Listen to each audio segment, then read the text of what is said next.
આજે અમે જે છે ગુજરાત સરકારના આરોગ્ય વિભાગ, ICDS વિભાગ, DRDA, વોટરશેડ આ બધા કર્મચારી બધા વિભાગોમાં જે કરાર આધારિત કર્મચારીઓ કામ કરે એની લગભગ 17 તારીખથી અમે આ મુહિમ ચલાવીએ છીએ. મુખ્ય અમારી બે માંગો છે કે સમાન કામ અને સમાન વેતન, બીજું સમાન જોબ સિક્યુરિટી. ખાસ કરીને અમને કરાર આધારિત કર્મચારીઓને કોઈ પ્રકારની જોબ સિક્યુરિટી આપવામાં આવતી નથી સરકાર.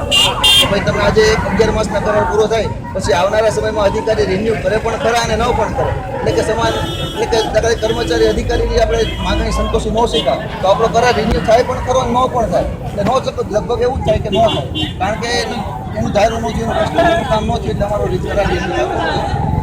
આ મુખ્ય માંગણીને ધ્યાનમાં રાખીને જે છે આખા રાજ્ય કક્ષાની આખી રાજ્યવ્યાપી મુહિમ ચલાવી છે રાઇટ ટુ રાઇટના નેજા હેઠળ.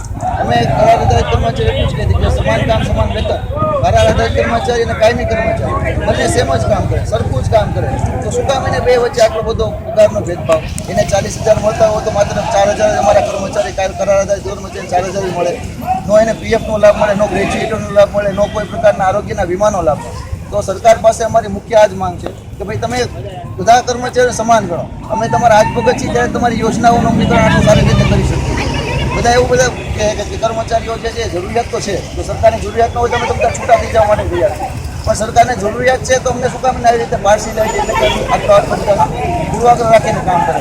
તો અમારી ખૂબ ખાસ બે જ માંગ છે કે સમાન કામ સમાન વેતન અને સમાન જોબ સિક્યુરિટી. આઉટસોર્સ સ્ટાફ જે આપે છે, જે વચ્ચેની એજન્સી રાખીને કામ કરાવીએ છીએ, એ પણ બંધ થાય, કારણ કે વચ્ચેની એજન્સીઓ આરોગ્ય વિભાગ આપણે બધાને ખબર છે, મારે એજન્સીનું નામ નથી લેવું, પણ 11-12 હજાર રૂપિયાની સેલરી છે, એની સામે આજે સરકારના કર્મચારીઓને જે રાખે છે એજન્સી એ માત્ર 5,000 ચૂકવે છે.